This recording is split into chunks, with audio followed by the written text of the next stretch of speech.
Historic firsts. You folks are about to witness a historic first. So you're right. Your wager, $2,800. $30,000 today, and now a total of $2,006,300. What really happened to Ken Jennings from Jeopardy?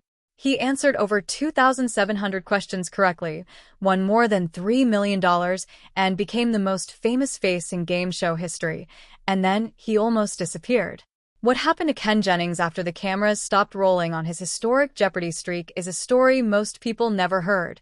One that involves a stunning defeat, a decade in the wilderness, and a comeback nobody saw coming. Stick around, because by the end of this video you'll understand exactly how a software engineer from Utah became the most powerful man in game show history. Long before he was a household name, Ken Jennings was just a curious kid bouncing around the world. Born in 1974 outside Seattle, he spent much of his childhood overseas in South Korea and Singapore, where his father worked as an international lawyer. Growing up far from home, without cable television or easy access to American pop culture, Jennings leaned hard into books, atlases, and anything that could feed his hunger for facts. That habit followed him back to the United States, where he eventually enrolled at Brigham Young University and led the school's Quiz Bowl team. By the time he graduated, he wasn't chasing fame. He was working as a software engineer in Salt Lake City, quietly building a normal life, with no idea that a road trip to Los Angeles would change everything. In 2003, Jennings and a college friend drove down to audition for Jeopardy, the same show he'd grown up watching in reruns. He passed the test, but it took nearly a year before producers actually called him up to compete. In that gap, something crucial happened behind the scenes. Jeopardy quietly dropped its old rule that forced champions to retire after 5 wins. Nobody could have predicted just how significant that change would turn out to be. When Jennings finally stepped onto the stage on June 2, 2004, he was just another contestant hoping to survive one night. Instead, he won. And then he won again. And again. What followed was one of the most extraordinary runs in television history. Jennings didn't just win occasionally, he dominated night after night for months. He set a single-day winnings record of 75,000 in July of that year and became the first contestant ever to cross the $2 million mark in October. Viewers tuned in obsessively, not just to see if he'd win, but to see how much higher the number could climb. Ratings spiked. Newsrooms started covering trivia like it was sports. A man who had spent his career writing code was suddenly more recognizable than most actors on television, and the pressure of that spotlight was unlike anything he had ever experienced. The streak finally ended on November 30, 2004, after 74 consecutive wins. In his final game, the final Jeopardy category was business and industry, with a clue about a company whose seasonal employees worked only 4 months a year. Jennings guessed FedEx. His opponent, a real estate agent named Nancy Zerg, correctly answered HR Block, beating him by a single dollar. It was a stunning, almost cruel way for a historic run to end, decided by pocket change after millions had already been won. Jennings walked off stage having earned $2.52 million from his games alone, a number that, combined with later tournament winnings, would eventually total more than $3 million. Even in defeat, he shook his opponent's hand and smiled, and that composure said as much about him as the streak itself. But losing didn't mean the story was over. In some ways, it was only beginning. Almost overnight, Jennings went from anonymous contestant to certified celebrity. He appeared on late-night shows, was profiled by major outlets, and was even named one of the year's most fascinating people by Barbara Walters. For a man who had lived a fairly private, unremarkable life just months earlier, this kind of visibility was jarring. Suddenly his personality, his religion, his background, and his opinions were all fair game for public discussion. He handled it, by most accounts, with a dry sense of humor and a level head, but there's no version of that transition that isn't disorienting. Very few people go from writing software to being recognized on the street in the span of a single summer. The bigger challenge came after the applause faded.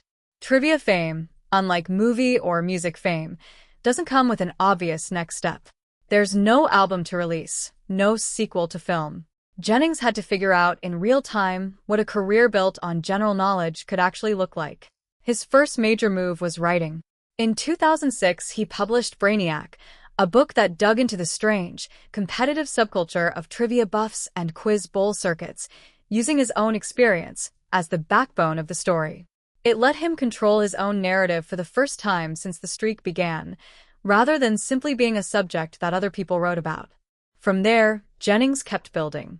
He wrote Maphead, exploring the world of geography obsessives, and later moved into children's nonfiction with the Junior Genius Guide series, along with lighter, more humorous books about parenting and everyday life. He didn't try to become a full-time television star overnight. Instead, he carved out a lane as a professional knowledge guy, writing, appearing as a guest on other quiz shows, doing public speaking, and slowly building an identity that didn't rely entirely on Jeopardy to exist. He also became known for a sharp, self-deprecating presence on social media, which helped him stay relevant in an era when fame increasingly lived online rather than just on television. Jennings also kept returning to competitive trivia itself. He came back for tournament events over the years, including the Jeopardy Ultimate Tournament of Champions and later the Battle of the Decades, picking up hundreds of thousands of dollars in additional prize money along the way.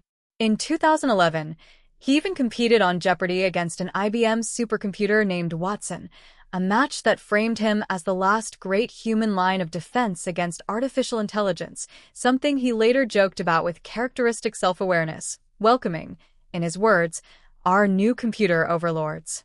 These appearances kept him tied to the show that made him famous, but never in a way that felt desperate or forced. For years, Jennings occupied an unusual space, famous enough that most people recognized his name, but without a clear permanent role. That started to change as Jeopardy itself began to lean on him behind the scenes. He took on work as a consultant for the show, contributing to how questions and tournaments were structured, drawing on the perspective of someone who had actually sat in the contestant's chair under the brightest possible spotlight. It was a quieter kind of involvement, away from the cameras, but it mattered. It positioned him as someone the show trusted with its future, not just someone it could bring back for nostalgia. Then, in November 2020, everything shifted again. Alex Trebek, who had hosted Jeopardy for more than 3 decades and become as much a part of American television as the show itself, passed away after a public battle with pancreatic cancer. It was a genuine loss for millions of viewers, and it left Jeopardy facing a question nobody had really had to answer before. Who could possibly replace him? Given his history with the show and his existing consulting role, Ken Jennings was a natural first choice. He became the first person to guest host following Trebek's death, stepping behind the podium for 6 weeks in early 2021, the longest run of any of the rotating guest hosts the show tried out that year. The search for a permanent host turned into a long, occasionally messy process, with actor and neuroscientist Mayim Bialik brought in to share hosting duties alongside a rotating cast of other names. At one point, the show's own executive producer, Mike Richards, was named permanent host, only to step down within a week after past controversial comments surfaced. Through all of that turbulence, Jennings kept showing up, hosting more episodes, and steadily becoming the person viewers most associated with stability during an uncertain chapter for the franchise. By 2022, he and Bialik were named co-hosts. When Bialik left the show the following year to focus on other projects, Jennings became Jeopardy's sole host, a role he's held ever since. That journey, from contestant to consultant to guest host to full-time host, is genuinely rare in television. Very few people manage to reinvent themselves inside the same franchise across nearly 2 decades, let alone end up running the show that made them famous in the first place. And along the way, Jennings kept adding to his resume. In 2020, Jeopardy staged a tournament called The Greatest of All Time, pitting Jennings against 2 of the other most successful players ever to appear on the show, Brad Rutter and James Holzhauer. Jennings won, cementing his status not just as a record holder from 2004, but as the greatest competitive player in the show's history, full stop. Away from the studio, Jennings has talked fairly openly about what it's actually like to live with that kind of long-term public recognition. He's spoken about how strange it still feels, decades later, to be stopped by strangers who remember exactly what he was wearing during a specific episode from 2004. He's also been candid about the pressure of constantly being expected to know things, joking that people assume he can settle any bar argument on the spot, even about subjects far outside his areas of interest. Rather than resisting that reputation, he's leaned into it with humor, building a public persona around being approachable and a little self-mocking rather than distant or intimidating. He's also used his platform for things beyond trivia itself. Jennings has supported literacy and education-focused causes, spoken at schools and public events about curiosity and lifelong learning, and hosted podcasts where he digs into odd corners of history and culture with the same enthusiasm he once brought to the Jeopardy stage. None of this generates headlines the way a 74-game streak does, but it's arguably had a longer-lasting effect, shaping how an entire generation of viewers think about trivia, not as some intimidating academic exercise, but as something approachable, fun, and worth caring about. What makes Ken Jennings' story compelling isn't just the streak, even though that record still stands more than 20 years later. It's what came after. Plenty of people get one unforgettable moment of fame and spend the rest of their lives trying to recreate it. Jennings took a different path. He wrote books nobody made him write, took consulting jobs that kept him close to the show without demanding the spotlight, and waited, patiently, for an opportunity that eventually put him in the host's chair on merit rather than nostalgia alone. It wasn't a straight line, and there were long stretches where his next move wasn't obvious to anyone, including probably himself. Today, when people watch Jeopardy, they're watching a man who has now been part of the show's story for over 20 years, first as its most famous contestant, and now as the person keeping the whole thing running. That's a genuinely unusual arc for anyone in entertainment, let alone someone who started out simply hoping to survive one night on stage without embarrassing himself. Ken Jennings' real story was never just about how many questions he could answer correctly in a row. It's about what a person does with unexpected fame once the questions stop coming, and how patience, reinvention, and a willingness to play the long game can turn a single incredible summer into an actual lifelong career. If you learned something new about what really happened to Ken Jennings, let us know in the comments which part of his story surprised you the most, and subscribe for more deep dives into the real stories behind the famous faces you think you already know.